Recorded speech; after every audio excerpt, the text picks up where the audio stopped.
And we're live. What is going on, everybody? My name is Nikki Smokes, joined by my co-host Bobby. You are listening to the Smoke Show.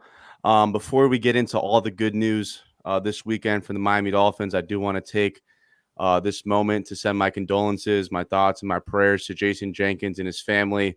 Obviously, I don't know him on a personal level, but just based off the press conference and how Mike McDaniel and Tua and how all the other players reacted to his death, you could tell it was a big loss, not only to the Miami Dolphins organization, but the community as a whole. So I do want to take a moment and just offer our condolences and our prayers to him and his family. With that, though, so I was actually at this Dolphins job fair, ironically, the same day as the preseason game.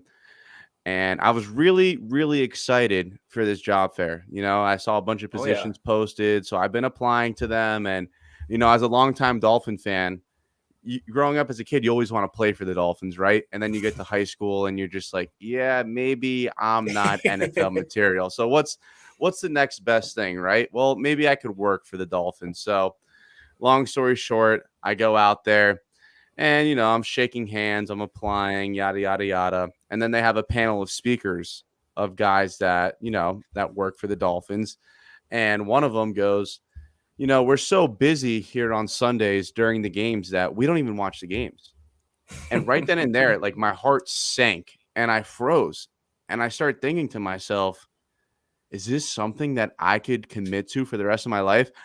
I could not imagine waking up on a Sunday and not watching the Finns play. Like I call out of work every single Sunday and say I'm going to church just to watch the Dolphins. Now, in fairness, if it's a road game, I do go to church before the game and I do go to church during the off season.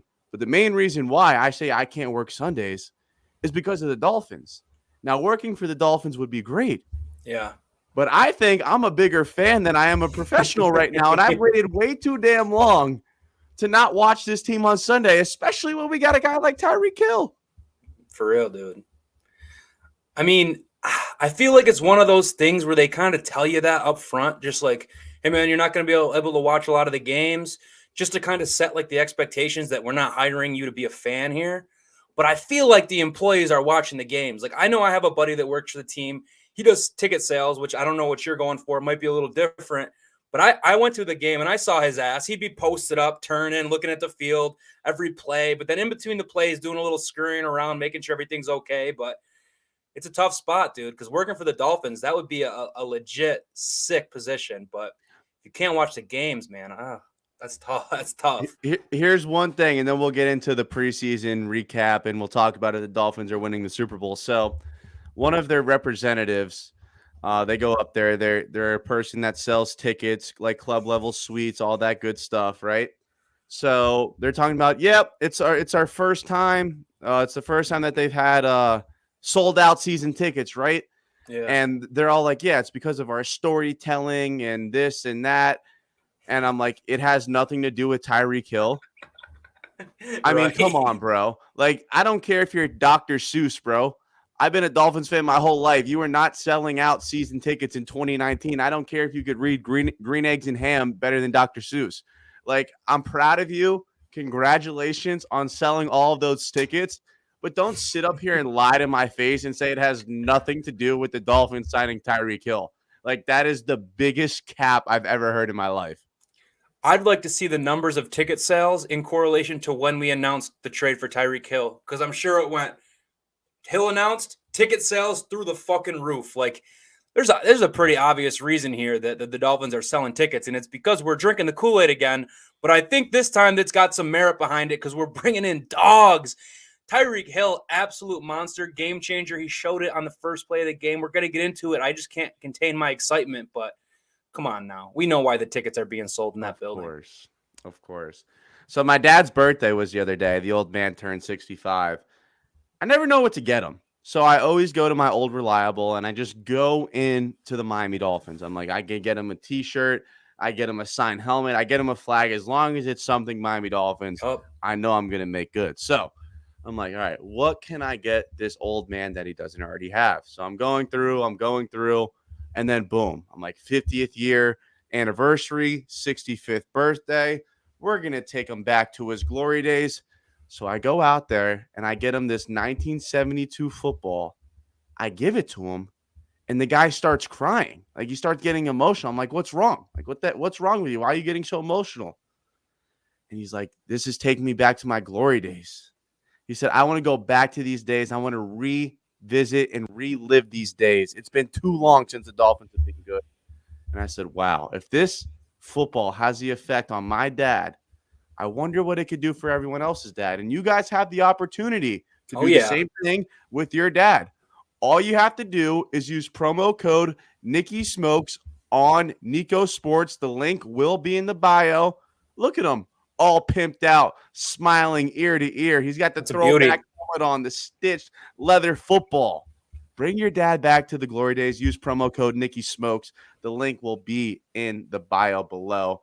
With that, I'm going to bring on my man, Jay. Jay, what is going on, brother? I think it's just time for us to get into this preseason game. That first drive, let's just start there. Woo! 4 plays. I don't even know how many yards. All I know is we scored in 4 freaking plays. 75 yards. Plays.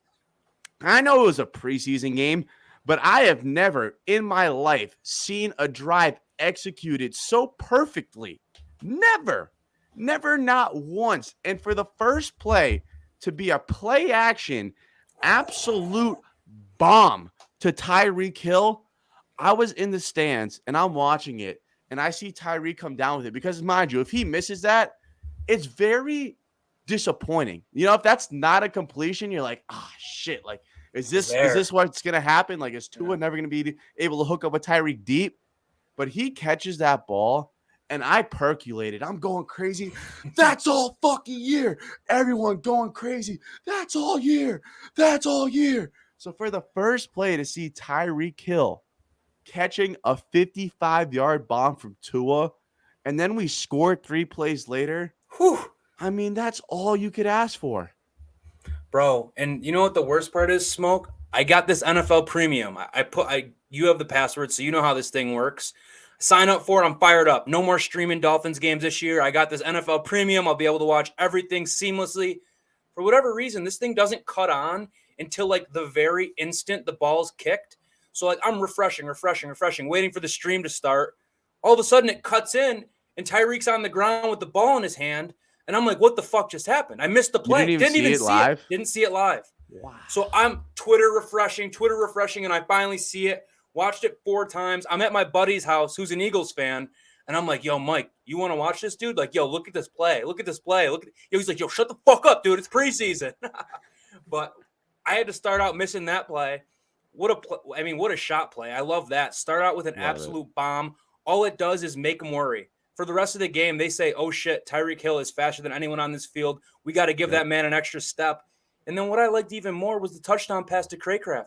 It might have been the better throw of that drive. It was just beautiful, beautiful play action, roll out left, deliver a strike in the sideline of the end zone. First drive, man, 10 out of 10.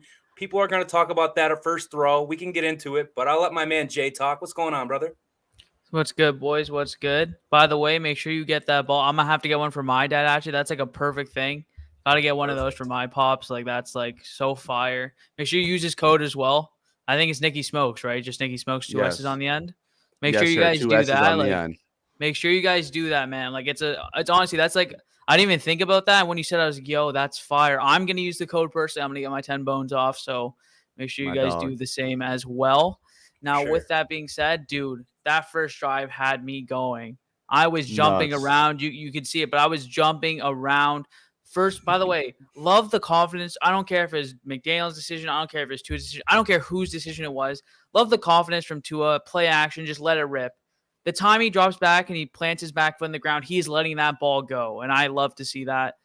Even though it's preseason, even though it's against backups, he's had the confidence to just fire it up there. Was it the perfect ball? No. Was it? It was still 51 yards, though. I could not believe we were nitpicking a 51-yard ball on a drive where we later scored a touchdown in a 48-10 preseason game. That was ridiculous. That was wild. I cannot believe that was happening. But even with that being said, that was a fantastic first drive. 2 play action plays to Tyreek Hill, a little toss play to Raheem Mostert, and then the finale of 2 play action rolling out to River Craycraft, man. What a drive. And, man, I can't believe that might have been one of our best drives. And like people have been saying in the past decade, even though it was in preseason, man, it gets you going for sure. Legit. Yep. That second throw to Tyreek's unstoppable too. That play where he rolls left and Tyreek's running across the field, no one's catching up with him. If you don't pick him up immediately or like get a great read on the play, the DB has no life there. So I'm looking forward to a lot of that all year long. But like you said, man, just what a drive. What a way to start a football game. And I don't care that it was preseason. I really don't.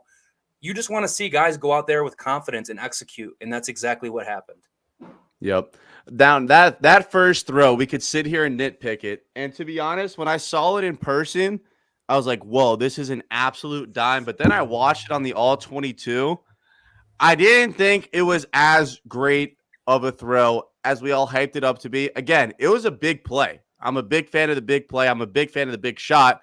But even when Tua is saying it in his post-game press conference that it wasn't a throw that he loved and he thought it could be better, I agree with that. I thought the throw could have been better, but it's the first play, first time that he's hitting Tyreek Hill in a real game scenario.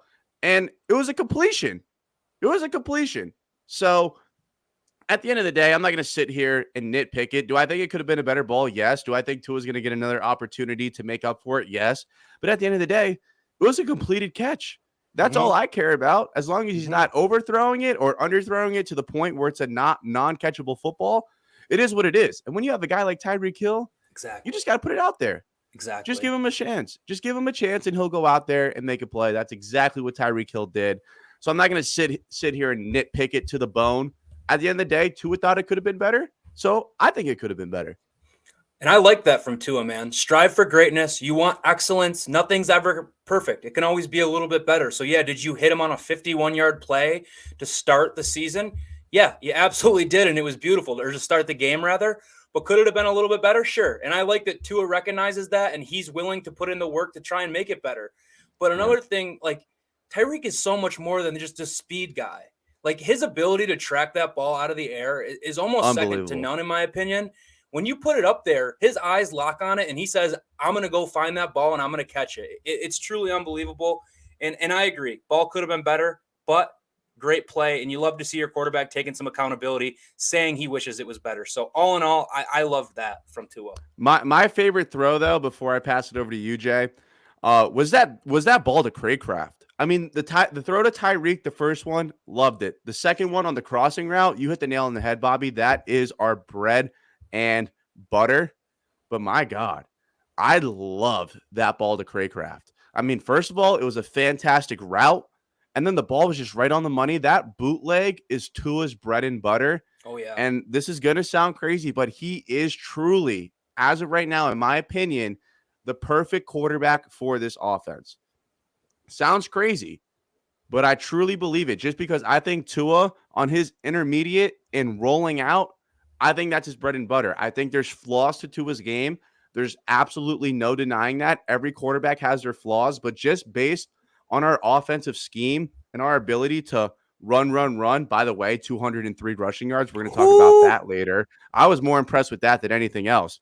But that play action intermediate stuff, that has Tua's name written all over it.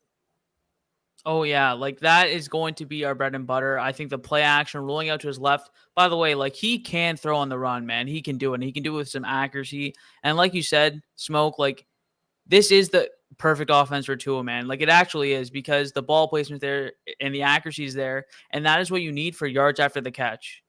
That is what you need. If you have a guy who's going to be throwing bombs but can't put it accurate under 10 yards, like, you're not going to get any yards after the catch because they're going to have to be reaching behind them, or it's going to be way too far in front of them, and they're going to get popped, or they're just going to have no opportunity for yards after the catch. Mike McDaniel has been screaming it into our ears that yards after catch is going to be what we are kind of built on. And Tua does throw everyone says it, a very catchable ball. It's very easy. It's very easy to catch and just keep on going, keep on running. So I'm very excited for that. And I think you hit the nail on the head with, you see what Jimmy G can do in this offense. Tua he's more athletic than Jimmy G. I'll tell you that. And he's more accurate. You could argue that he's more accurate. He probably is. And I think so. And with that in mind, you've seen the stats that Jimmy G has put up in this offense. What can Tua do? Especially because the 49ers have never had a weapon like Tyreek Hill. So I mean, he's not. I don't think he's better than Tyreek, but Debo's Debo.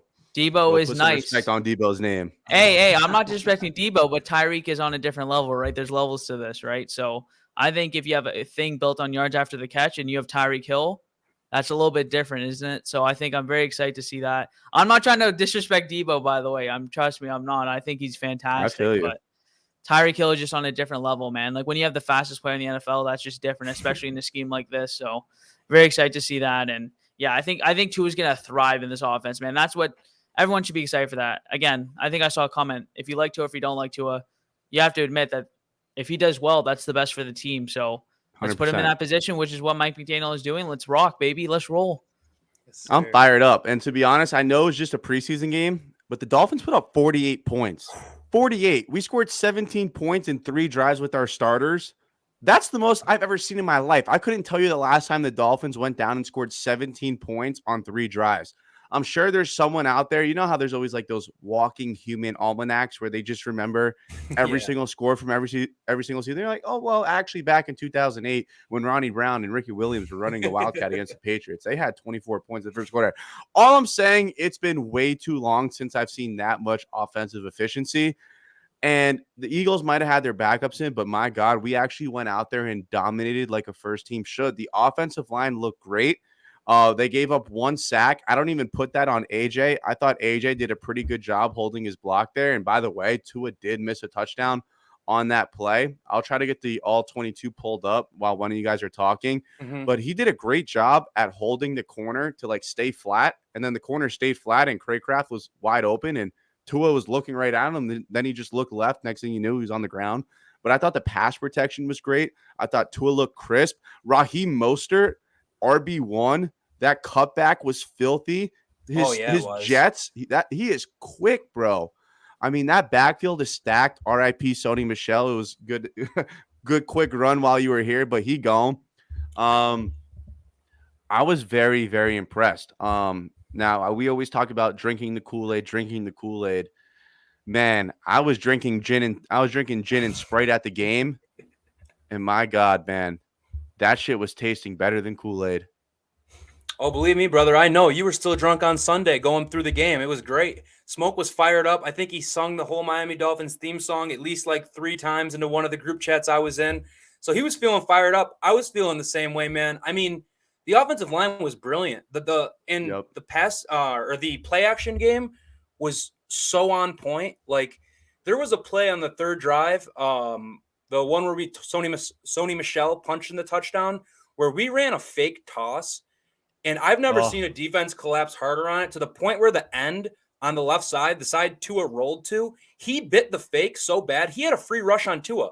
He could have yep. hit Tua within 2 seconds of that play over. Nope, not when you have a great play action game. Guy went totally the wrong way. Tua rolls left, delivers a dart. I mean, all day, you see this offensive line on these pass plays. It looks like we're running an outside zone. They fool me Yep. sometimes with how they get outside and get guys moving. Linebackers crash, and all of a sudden Tua has the whole field to eat on. It was tremendous, and you know what sets that up is the run game. And we finally ran the ball with a purpose, albeit against backups, so we're going to want to see it translate. But it is good to finally see us run the ball like that with some purpose, moving guys back, getting yards. It was truly a brilliant offensive performance. And I saw guys chipping in like I think it was Trent Sherfield had an unbelievable block on that cutback run. Like guys chipping into the blocking game. That fires me up, man. It was beautiful to see. I don't even know why I try with this NFL Plus shit. It is so bad. It's Yeah, so a pain in the bad. ass. I think this is the sack, though. Yeah, this is. Like, Peep Craycraft, he's wide open. Tua's looking right at him. Yeah, he is. He's peeped this looking earlier. right at him. Like, let that thing rip. Like, that's a touchdown. Yeah. And then holds it, takes a sack. It is what it is. I mean, I'm not going to nitpick it. Tua's passer rating was perfect. At the end of the day, though, I think that was another shot. But you live and you learn. It's the preseason. I'm not going to nitpick it. But, Jay, what'd you make of the run game and the offense? Were you sipping that Kool-Aid as well? I know it's preseason, right? And we always get so excited. But I don't know how you could watch that team go out there with guys like Tyreek Hill rushing the ball for 208 yards and not just drooling over the fact that you get to open up week 1 against the New England Patriots and you just feel like you're going to beat the absolute piss out of them, because I've never been so confident going into a week 1, and I hope I'm not over jinxing it. But Jay, do you not feel the same way? Oh, I do. And by the way, you know how much of a proponent I am about Chase Edmonds, dude. Raheem Mostert's speed is real and it is different. You don't get to see until he gets the ball in his hands, but hey, he might be RB1. I think it's going to be a split, to be honest with you, but it is different, man. When he got the hands on his ball, he cuts it back, like Bobby said, the Trent Sherfield block, and he is gone. It's a linebacker and him, and who do you think is winning that race? I would take I would take Moser with 5 yards of 5 yards behind him. Like he had to go all the way around him and he burnt him. Like it wasn't even close. He didn't even get touched.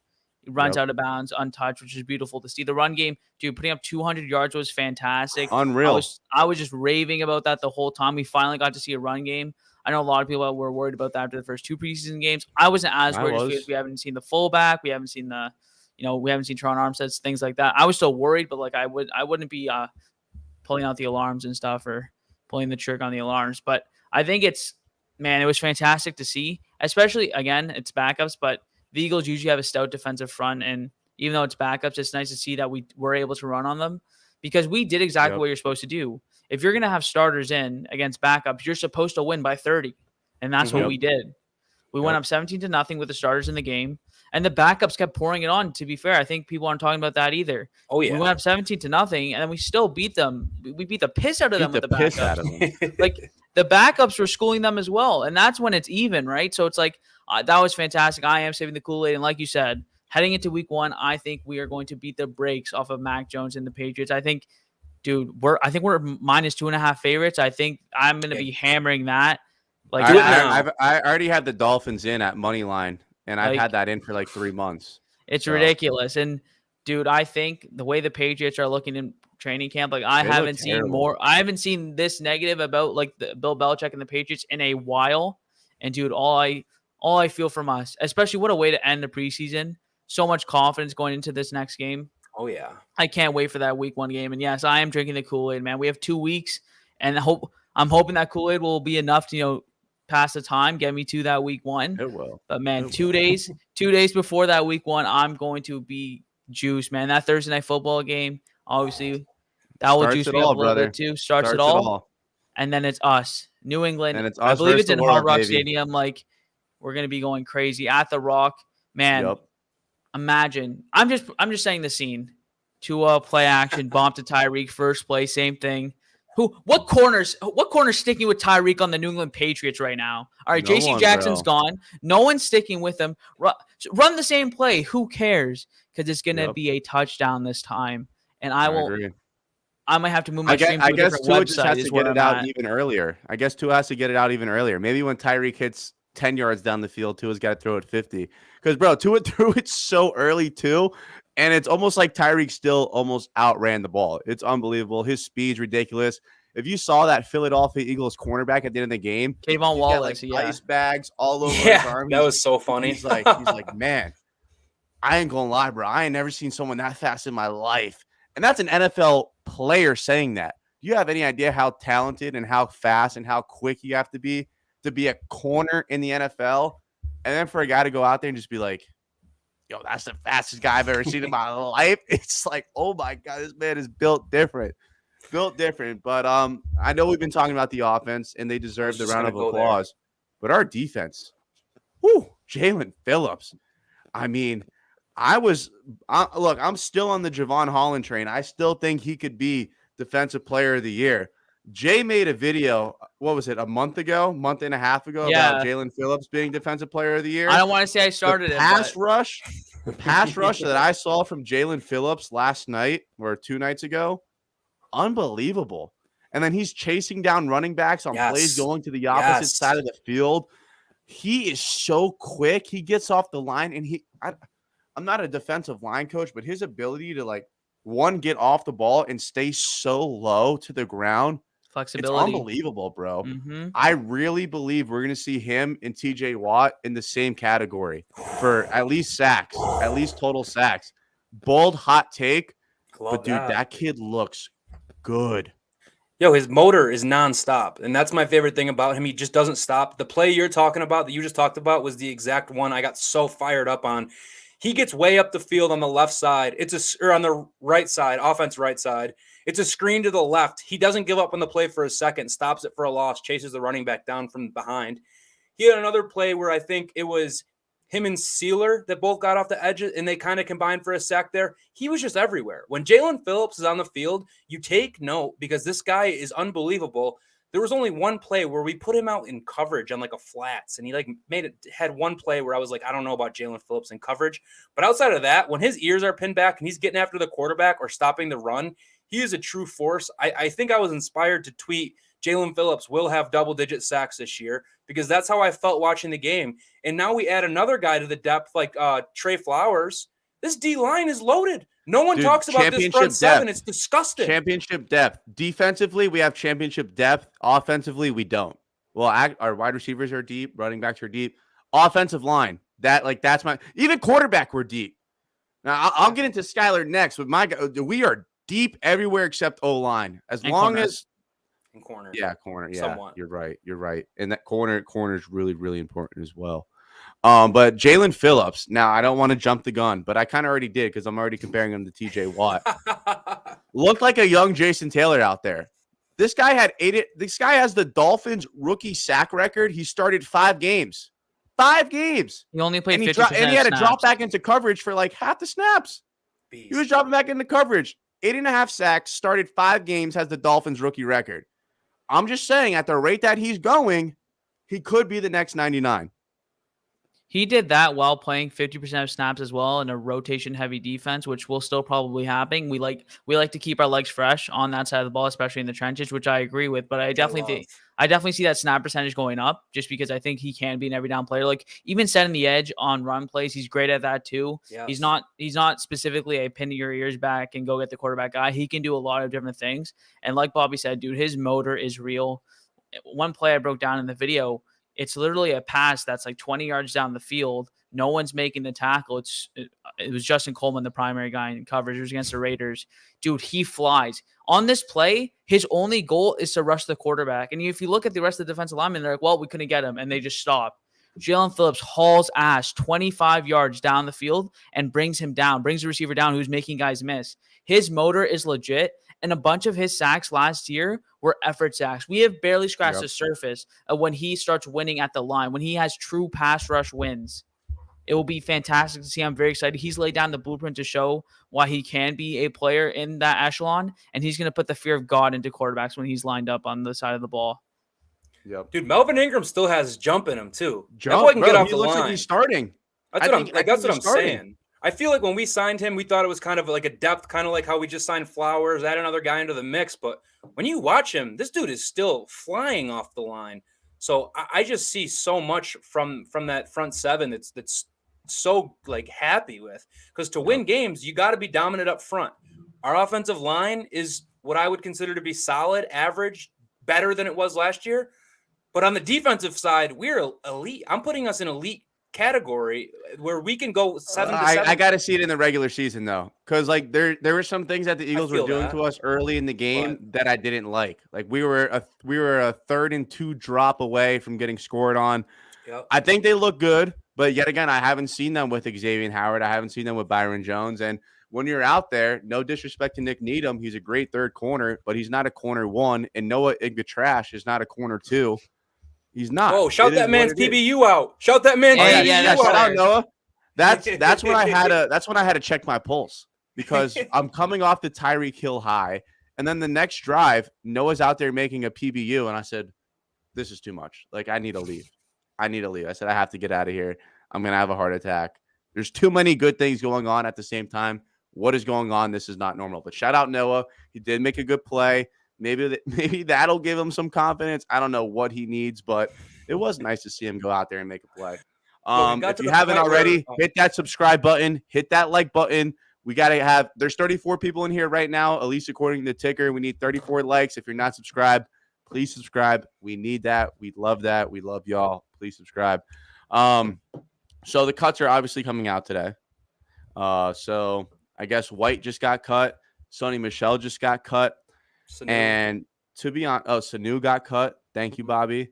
Those are the only guys that I know as of right now that have been cut. Jay, come in if I'm missing Yeah, anyone there's a right bunch. now. There's a couple guys. Darius Hodge. There were. I can bring up the list. There's a couple guys in a tweet. Some defenders. No one surprising. I'll be honest. For Right, most people's 53, I think Sony Michel was the only one who's of note. Saquon White is just going to go to the practice squad. I think a lot of people expected that anyway. right. I think Darius Hodge. Dokes I is talked gone. about him a That's little right. bit. Dokes is gone. Dokes is gone. Yo, when I made my running back video, they're like, dude, Dokes is good. Like all this stuff. Like, I never thought he was good. don't talk. Like, listen, I know Oh, he he's looked boys all with right last game. Javon and Waddle, and he looked pretty good last game. But I was like, in this scheme, I just don't see He Mike was never McDaniel making the keeping team. him. So, Yeah. yeah, people kill me for that, which is crazy. But when we're talking about cuts, oh, there goes my headphone case. There's one name we have to talk about, and I think both of you guys know exactly where I'm going with this. His name's Skylar Thompson.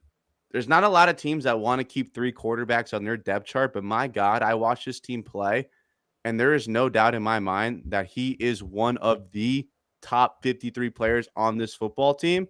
You heard it from Mike McDaniel.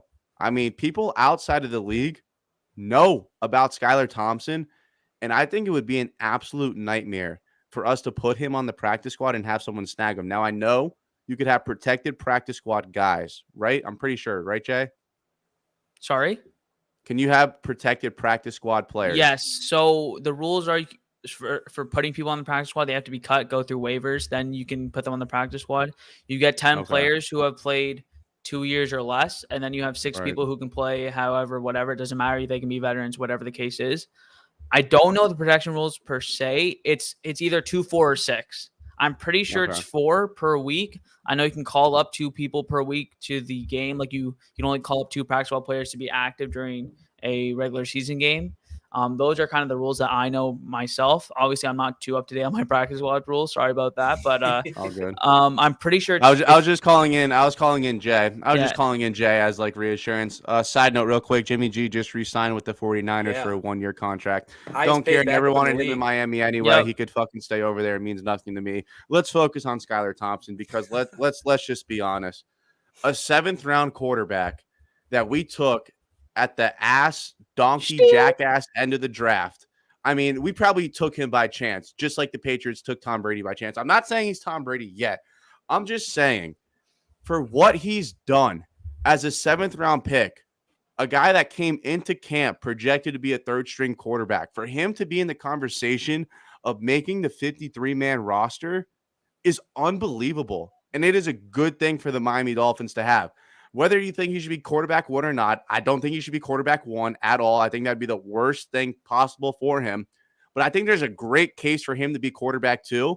And instead of paying Teddy $6.5 million or Ryan Fitzpatrick or whoever the hell we keep paying every single year to be a backup quarterback, Jacoby Brissett, my bad. Why would you not want this 7th round draft pick? Making $200K a year? I mean, I would love him as a quarterback 2. And God forbid Tua goes down and gets hurt. I don't know about you guys, and it might just be the preseason. Anytime I watch Teddy Bridgewater come into the game, I say our offense is going to suck. Like, there's no energy, there's no juice, there's no command of the huddle. But I see Skylar go in, and you could feel the dynamic change. I know it might be the 3rd stringers, but even so, I love his command in the huddle. I mean, you see him calling timeouts, getting upset at guys for not lining up correctly. He's rolling out to his left, throwing a ball off 1 foot, 55 yards, absolute dime. He's throwing that 35-yard out route or the corner post on a rope. I mean, he has made some fantastic plays for a 7th round pick. And it looks like he cares. I watched Teddy play. I don't see any dog. I don't see anyone that's passionate or bought into this football team. And maybe I'm just outside looking in, but when I watch Skylar Thompson play, I see the energy. I see someone who's hungry, who wants to be the best that they can be.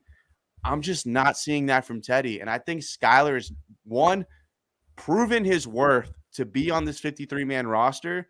And call me crazy, but I think he's earned the right to be quarterback 2 of this football team. So Smoke, in the meantime, I'm going to need you to pull the throw up because the throw is electric. The people need to see the throw. You know what throw I'm talking about. Everything that you could have ever asked for Skylar Thompson to be as a 7th round pick out of Kansas State, he's been that and more. Like, realistically, did we ever think this guy had a chance of making the team when we signed Teddy Bridgewater to a $6 million backup deal that's like fully guaranteed? No shot in hell. We thought that this was just a guy, bring him in camp, see what the deal is, sign him to the practice squad. Well, at this point, he's earned a full spot on the 53. I'd be utterly shocked if he didn't make the 53. Everything he's done, he's been unbelievable. This throw is insane. Watch To his it real left. quick. To his left. Off One one leg foot. on a dot. Dude, and if Ezukama makes that catch, bro, oh my god. Probably would have, bro. my Ezukama was God. getting fucking manhandled. Yeah. Let's see if I could Unbelievable replay this ball. without it glitching. It's probably going to glitch, but I mean, this throw is just unbelievable. It's crazy. Going the wrong way off 1 foot is just to flick this ball. On the money. It was a dime. It was a dime, dude. It hit him in the hands. Yeah, if he doesn't get pass interference there, I think he makes the catch. I mean, we've seen Yep. Easy E, 100%. another guy that's been a highlight of these young guys on this team, and he's another guy that's going to make this team. But it's been great. I will hold caution because I'm worried about what's going to happen if Tua plays a bad game. Because inevitably Tua is going to play a bad game, and I can't have the fan base sit here and ask for Skylar Thompson to come in. Because although he's been great, although everything I've seen I've loved from him, he's still doing it in preseason against the third strings without having any tape on him. I think that it would slow down a little bit if coaches had film on this guy. He's playing the ones. Believe me, I would love to see if that situation happened, him go out and just tear it up and just be like, holy shit, he is legit the guy. But at this point, I just want to pump the brakes a little bit, but at the same time, be fully complimentary to this guy because he's been unbelievable. So that's kind of where I'm at with him. I still think Teddy is the number 2 quarterback on this team. And if we got in a spot where we needed someone to come in, Teddy should be that first guy up. But having another guy in the quarterback room that is pushing these guys, because he's no slouch, man. This guy has a cannon. He's playing well. That's just a great asset. And you love to have those kind of problems, I'll use air quotes, on this team. It's a great problem to have. And I'll be honest, Smoke kind of hit on the head. Now, it could just because it's preseason. He's a veteran. He's played for so long. He genuinely looked uninterested to play football. It was kind of crazy. Right. Like in a game where you're dominating, and even though he didn't have the best game, like we were dominating. Everyone's having a great time except for Preston Williams, which, by the way, he can get it gone. Like, Jesus Christ. He muffed the punt and just was – he's like, okay. Like, I guess, like, he's like, give me some opportunity. We're like, okay, we'll try. And he's not even trying anyways. But he genuinely looked uninterested, which was kind of crazy to me because it's like, it's not just your spot anymore. Like, you are in a competition a little bit now, which obviously we did not expect. Mm-hmm. No one expected that. But that's the situation we're in now. Like, that is the place you're in. And I'll be honest, it's crazy to even say that this is a competition. This is a 7th-round rookie. And even, like, to have that be the case, like, credit to Skylar Thompson. I still think it's Teddy's spot to lose, just because of the experience and all that type of stuff. I could see a thing where maybe it's like we need a boost, like we need someone to come in and get some explosive plays going. Then you bring in Skylar. But I feel like if it was just like Tua got hurt, like between games we were starting a game, it probably would be Teddy. But man, the fact that Skylar Thompson can be this guy, like Smoke also hit on the head when he said this. We have a backup on a 7th-round rookie contract. That's another Trey Flowers that we can have on the team instead of paying a backup quarterback. Like, that is a lot of money to save. And that is fantastic work from Mike McDaniel and Chris Greer to draft him and to get him on that contract. And we are in the fact that we can add another piece of this team next year because Teddy will be gone, obviously. We'll have Skylar being the backup for the next 4 years, and who knows, maybe more. This could be like, this is an unreal draft pick. And I have to say, we mentioned Eric Ezukama. This has been an unreal draft class, especially not having your first 2 selections, obviously, for Tyreek Hill, which I think we all know was fantastic. We wouldn't go back for anything. That ain't no problem is correct. Fuck them picks is what I say. So give me that 3rd-round pick. Give me Channing Tindall. Give me Eric Ezukama. Give me Skylar Thompson, baby. And shout out to Cameron Good as well. He looked great yesterday, or 2 days ago now. So shout out to him and shout out to them. Let me be a devil's advocate here. So me and Bobby, I think I could put Jay on there too. We've been on the record for saying the best thing possible is for Tua to be the franchise quarterback of the Miami Dolphins. I still stand on that. But from a financial standpoint, the best thing for the Miami Dolphins is for Skylar Thompson to be QB1. Financially, you don't have to pay Teddy. You don't have to give Tua $40 million. and you could sign whoever the fuck you want. So from a financial standpoint, for salary cap purposes, that would be the best thing. However, I do believe as a franchise as a whole, for fans to sell tickets, I think the best thing for the Dolphins is for Tua to be that guy. But I'm just saying financially, you're going to be saving almost $50 million if Skylar ends up being the quarterback one. Yeah, but the problem with that would be is say he's good, say he somehow becomes quarterback one. We're talking maybe 2 years down the road now because he's not getting it this year. So say next year somehow. Unbelievable. He's still got 3 years left in the deal. He goes out and plays. He wouldn't play a second year on that deal. There's no shot in hell. He wouldn't say I'm playing starting quarterback for the Dolphins for $200,000. We would extend him or pay him money.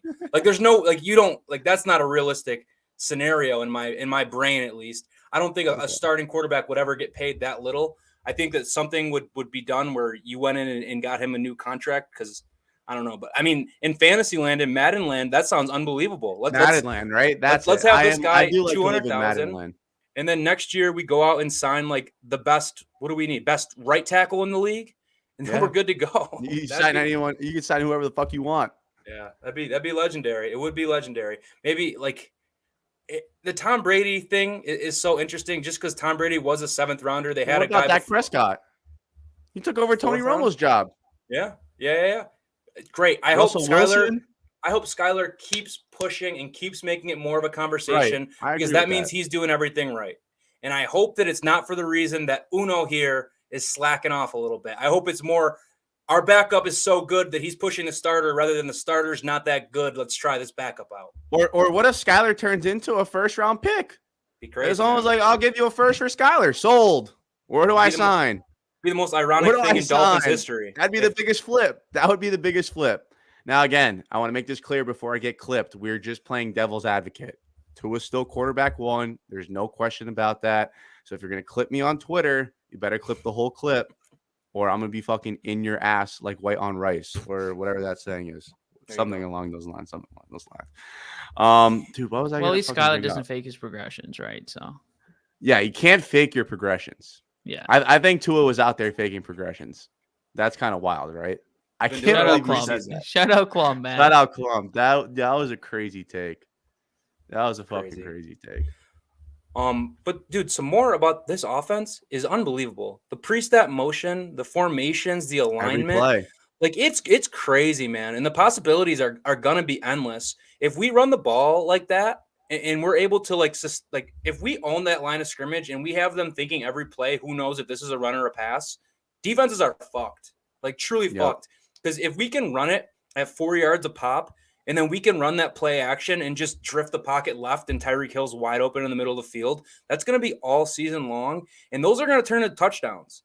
Like Jay was saying, like coaches said, yak, yak, yak, yak, yak. Anytime Tyreek Hill catches that ball, there's a potential of 6 on the end of it. And that's genuinely true because he's crazy with the ball in his hands. I love the pre-snap motion. Love the pre-snap motion.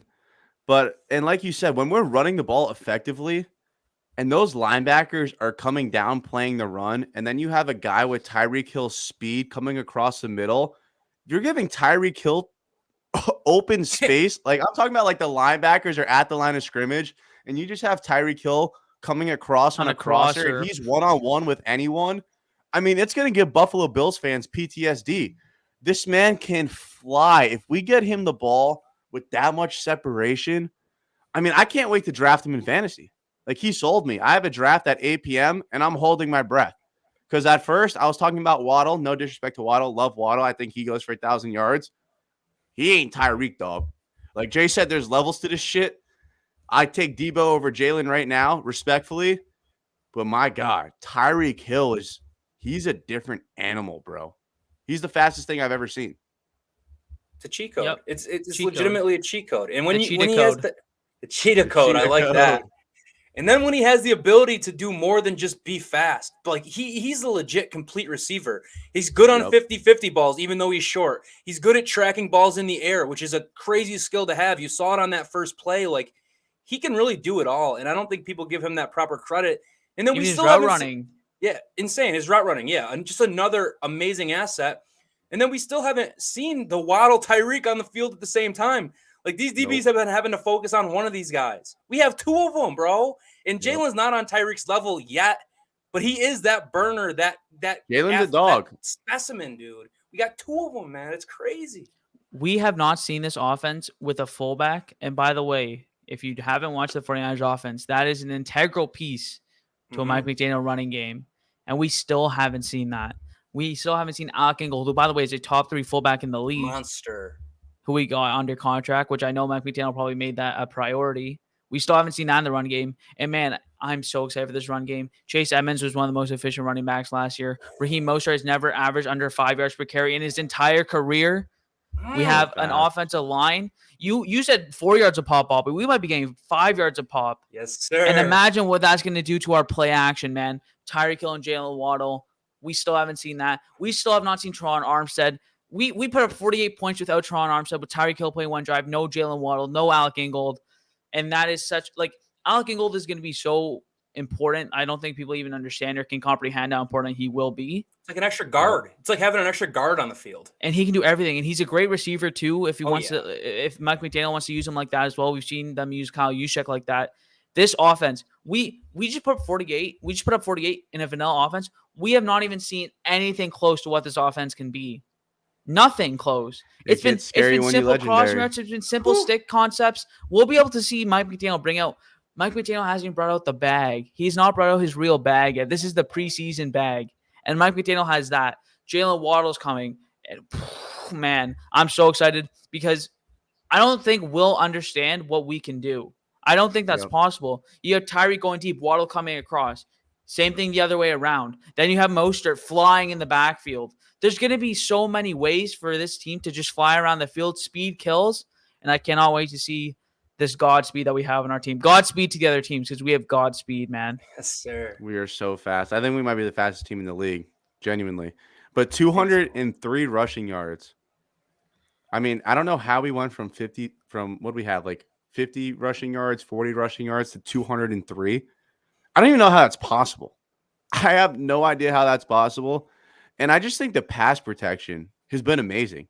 We haven't brought up what's his name's. We didn't have to bring up Coleman's name at left tackle. He played all right. I don't think he's making the team. Greg Little played. Shout out Greg Little. I'm saying, remember these first 2 preseason games? We were like, oh my god, if he has to play left tackle, we're fucked. We're dead. Look at how bad this is. I still believe that though. No, I agree. I just want to give him a little bit of props. Smith touch the football field, we lose the game. I agree. They are both so bad. I just got to give a little bit of props to that left side of the line. When no Teron Armstead, it wasn't a problem this game. And albeit against some backups, but I'll give credit when credit's due. They were abysmal the first 2 games. Something clicked this game, and the whole offensive line as a unit looked great, to be honest with you. Pass blocking has been great, and I think that's running the ball is very, very important. Let me take that back. But just compared to last year, where Tua would literally say hike and have less than 2 seconds to throw the ball versus now. I mean, you look at the throw with Tyreek Hill. I mean, he's got a beautiful, clean pocket. I know he got sacked once, but like I said earlier, I don't really even put that on AJ. The pocket's been clean. And I know it's preseason, but it has just been such a relief to see that we actually have time to get back there, get through our reads. Like Tua's having time to get to his 3rd and 4th read on one play. Last year was fake handoff, RPO. If I don't get this out now, I'm going to die. And I think we're starting to see Tua starting to trust his offensive line a little bit more. I'm pretty sure Connor Williams had a pretty good game. I don't remember too many high snaps or low snaps. I thought he had a very, very solid game. All in all, I've loved what I've seen from the offensive line so far. Can they get better? Of course. But does it look like a clear-cut upgrade from last year? 100%, man. And when I see something like that, and again, I know it's preseason, and me and Bobby always talking about you can't get too high on the high, can't get too low on the lows, and you can't get drunk off the Kool-Aid. Mm-hmm. But if this team is fully healthy, and if they go out there during that 49ers, Chargers, Bills, Packers stretch, and if they win 3 of those games, yes, I believe the Miami Dolphins are a Super Bowl contender. I mean, did you heard Dan Orlovsky say it on whatever show he was on this morning? They're legit, man. And if Tua can be that guy, like you just said, and like he said on the show this morning, everything else is there.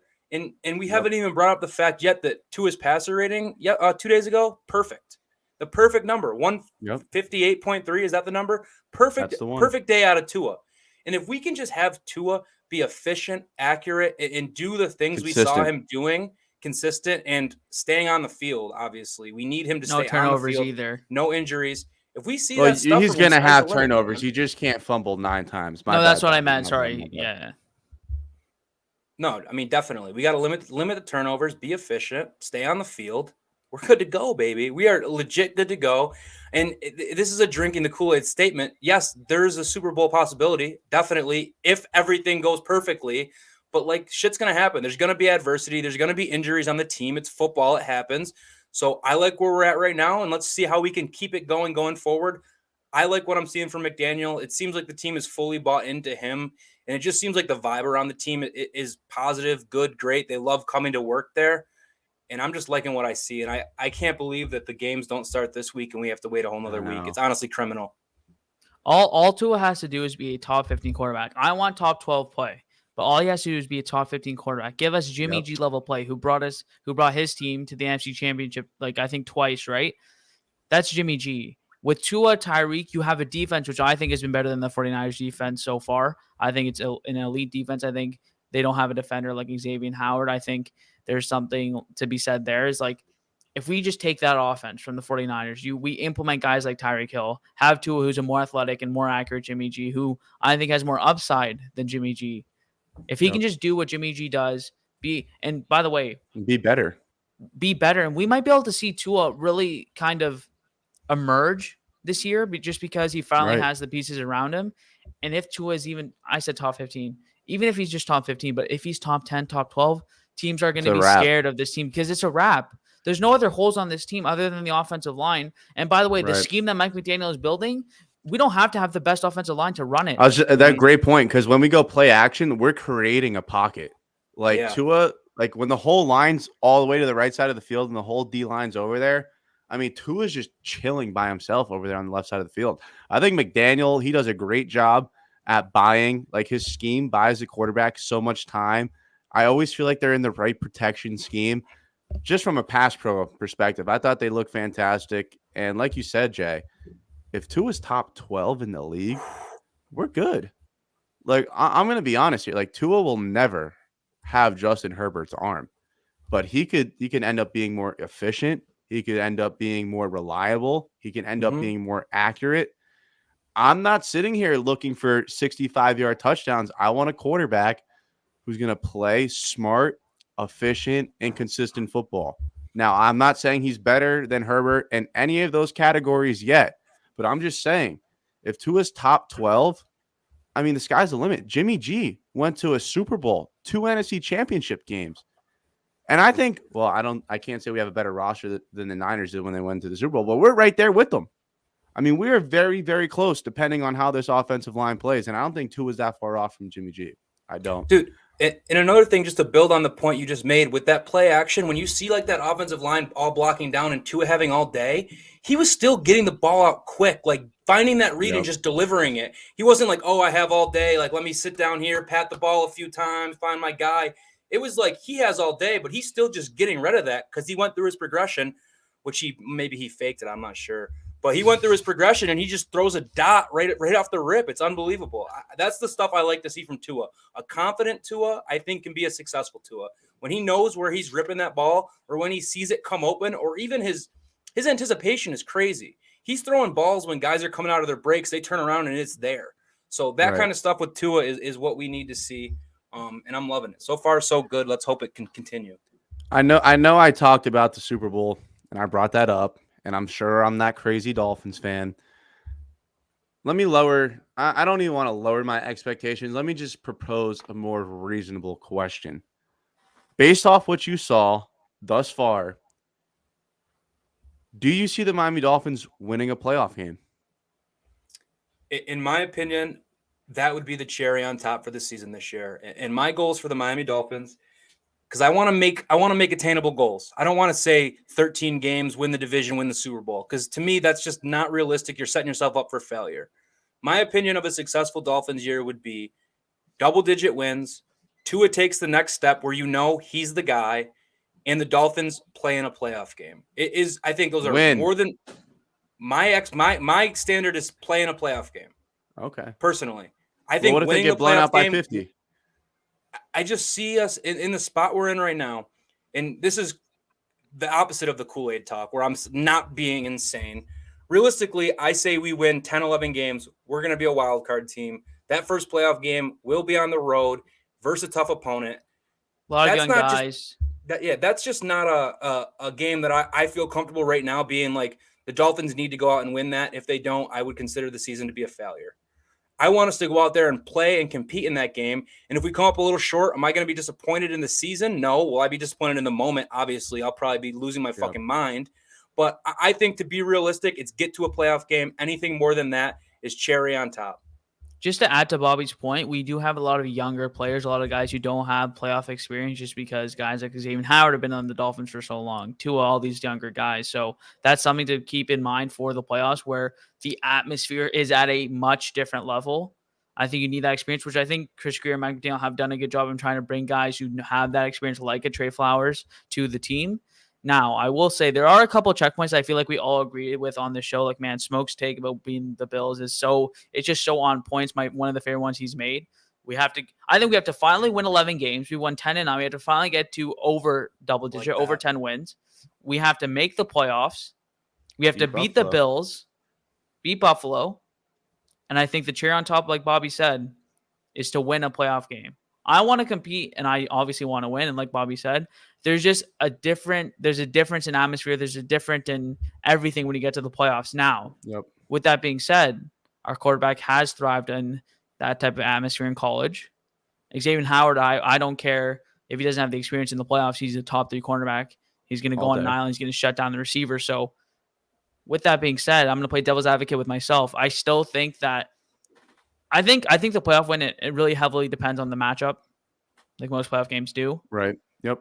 Like if we're playing in Indianapolis in a dome, I love our chances. Like if we have to go into like Kansas City or some northern ugly mucky weather. But we can walk into the Chargers. I'm down. Like I'm down to walk into LA. I think that's a all game. Day. I think that's a game. But if you have to like walk into Buffalo or walk into Kansas City, that's tough, man. And we're gonna be underdogs in that game, and winning it is gonna be a battle. But it's so matchup. That's the step we have to make, though. I agree. We want to be taken seriously. We're not just a team that gets in the playoffs and kind of can be fine with that. I would agree. And I think that will come more as the season progresses. That's kind of just how I feel right now. But as the season progresses, all of a sudden, if the Dolphins beat the Ravens, Bills, Bengals, I'm not saying all of them, but they start beating these teams, knocking them off, Niners, Chargers, all of a sudden you're like, expectations have kind of changed. You know? Yeah. I feel like it's unfair to just say right now, this is what I want from the team. If they go out on the field and show me they're better than what I thought they were, my expectations will also increase on these boys. If we beat Buffalo week 3, I'm betting us to win the Super Bowl. I already did, bro. What are you waiting for? Straight up. What am I waiting for? I'm waiting to see how we look against Buffalo. If they come into Miami and beat us by 50, this team is a fraud. I don't care if they win 10 games. I don't care if they make the playoffs. If we can't fucking beat Buffalo one time, especially at home, we are a fraud. Straight up. Sorry. I know the Rams got swept by the Niners in the regular season and then beat them in the NFC Championship game. I don't see that happening, brother. I'm sorry. I don't. You got to go out there and beat Buffalo at least once. If you want to be the man, you have to beat the man. And that's just the reality of it. We're at the 58-minute mark. We got 50 people in here. If you haven't already, hit that like button. Hit the subscribe button. You guys are listening to The Smoke Show.